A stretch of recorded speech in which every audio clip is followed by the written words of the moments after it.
એમનું મુખ્ય કોઈ એન્જિન હોય તો એ ખાવાનું તેલ છે। ખાવાનું તેલ શા માટે?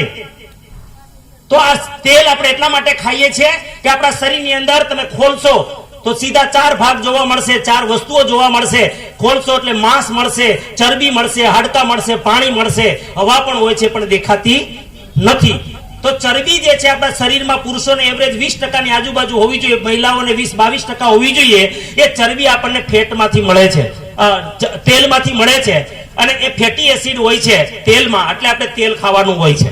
પણ આરસીએમ એમાં પણ વિજ્ઞાનનો સહારો લીધો, કયું તેલ આપણે ખવડાવીએ તો આપણું આરોગ્ય રક્ષાનું જે મિશન છે, સ્વાસ્થ્ય રક્ષાનું મિશન છે, એમાં આપણને સહયોગ થઈ શકે। તો પહેલું કામ એનું મંત્ર શું છે? Chemical out.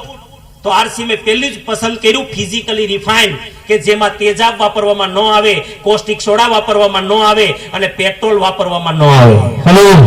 આ તેલની અંદર આ 3 માંથી એક પણ વાત નથી। હવે રહી એન્ટીઓક્સિડન્ટ, આના પોષક તત્વો અંદર જવા જોઈએ કે જે મને આ જે ઝેર જાય છે એ ઝેરથી થતા કેમિકલને રોકી શકે એવા 3 પોષક તત્વો। તમે ને હું સિંગ તેલ ખાઈએ, કપાસિયા ખાઈએ, સૂર્યમુખીનું ખાઈએ, સોયાબીન ખાઈએ, જેટલા પણ તેલ ખાવ છો ને એમાં એક તત્વ છે ટોકોફેરોલ, વિટામિન ઈ। જ્યારે આરસીએમે પસંદ કર્યું છે રાઈસ બ્રાન તેલ, જેની અંદર 3 પ્રકારના એન્ટીઓક્સિડન્ટ પોષક તત્વ છે, ટોકોફેરોલ, ટોકોટિનોલ્સ ને ઓરિજિનોલ।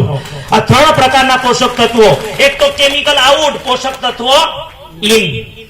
હવે વાત છે કે કેમિકલ તો ગયું, પણ આ પોષક તત્વો કેવા છે આની અંદર કે મારે આને યુઝ કરવાનો। શા માટે યુઝ કરવાનો? ઘણા લોકોએ કીધું એસિડિટી મટી ગઈ, ગેસની તકલીફ મટી ગઈ, હાલવા ચાલવામાં ફાયદો થયો, એવું કયું તત્વ છે એ જાણવું છે? તો એકવાર તાલી તમારા માટે, જોરદાર તાલી।